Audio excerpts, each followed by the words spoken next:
1, 2, 3. Assalamualaikum warahmatullahi wabarakatuh. Perkenalkan, kami dari kelompok 4. Di sini kami akan menjelaskan tentang materi konflik beserta akomodasi konflik. Di sini saya sebagai Mahendra Pangesti, lalu Saya Raisya Azhara Quran. Saya Zara Fitria. Saya Nazla Selfie, saya Nanda Aurelia. Saya Syakira Azhara. Pertama-tama di sini ada konflik. Konflik itu adalah pertentangan antara dua atau lebih yang bertentangan yang berniat untuk menjatuhkan. Bentuk-bentuknya ada konflik terbuka dan tertutup. Kalau konflik terbuka itu kayak konflik yang diketahui banyak orang, contohnya kayak kasus Sambo.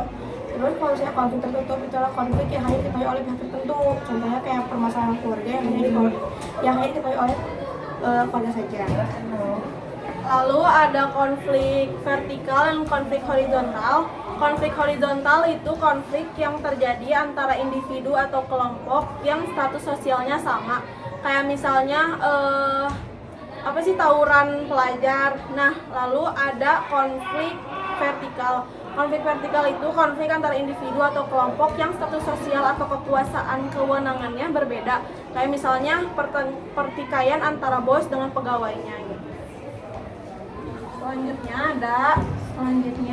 ada konflik interpersonal dan intrapersonal. Kalau misalnya interpersonal itu konflik dua orang atau lebih yang merasa keinginannya itu saling bertentangan, contohnya itu perbedaan dalam berdiskusi. Kalau konflik intrapersonal itu konflik yang ada di dalam diri sendiri. Contohnya misalnya keyakinan individu bertentangan dengan budaya bermasyarakat atau keinginan tidak sesuai dengan kemampuannya. Selanjutnya ada konflik konstruktif sama destruktif. Kalau misalnya konflik konstruktif itu suatu konflik yang membawa ke arah keuntungan yang menguntungkan. Contohnya itu penyelenggaraan debat calon ketua OSIS pada suatu sekolah. Kalau misalnya konflik destruktif ini, jadi pihak-pihak yang sedang bertikai ini mendapatkan kerugian yang besar. Contohnya kayak kehilangan nyawa, harta benda, dan pertikaian yang terus berlanjut. Lanjut, kita akan membahas tentang akomodasi. Konfliknya ada realistis dan non realistis. Konflik realistis adalah konflik yang memiliki sifat konkret atau material, sedangkan konflik non realistis adalah konflik yang memiliki sifat tidak rasional atau ideologis tertentu. Contoh dari konflik realistis adalah di mana ada karyawan melakukan pemogokan kerja demi suatu kenaikan gaji atau upah. Lalu contoh dari konflik realistis adalah ada masyarakat dalam suatu kota dari golongan mereka tertentu melakukan pemberontakan atau sesuatu dari golongan buta huruf dengan tujuan dengan cara santet atau ilmu hitam dan sebagainya. Lalu di sini ada akomodasi konflik. Akomodasi konflik adalah suatu berbagai macam upaya dalam menyelesaikan sebuah konflik. Dari bentuk-bentuk akomodasinya, pertama ada mediasi. Jadi mediasi itu upaya menjembatani antara dua orang yang melakukan interaksi. Contohnya itu guru menjadi pihak ketiga atau mediator ketika terjadi konflik di antara teman sekelas. Lalu di sini ada akomodasi konversi. Jadi akomodasi konversi itu di mana salah satu pihaknya itu bersedia mengalah dan mau menerima pendirian orang lain. Contohnya itu dalam rapat OSIS terjadi perdebatan antara ketua dan wakil ketua OSIS dan salah satunya itu ada yang mengalah. Lalu ada kompromi. Kompromi ketika dua belah pihak berbeda pendapat, lalu kedua belah pihak tersebut mengikhlaskannya. Contohnya seperti Siti dan Gilang.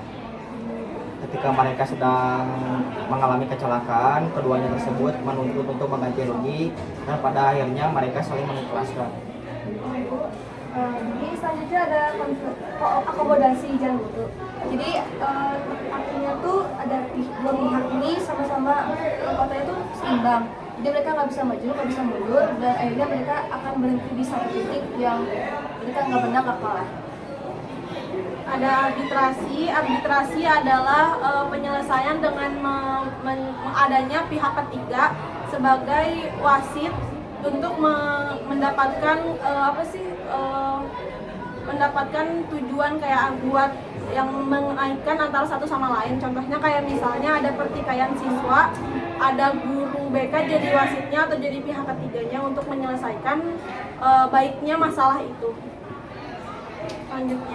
Selanjutnya ada koersi.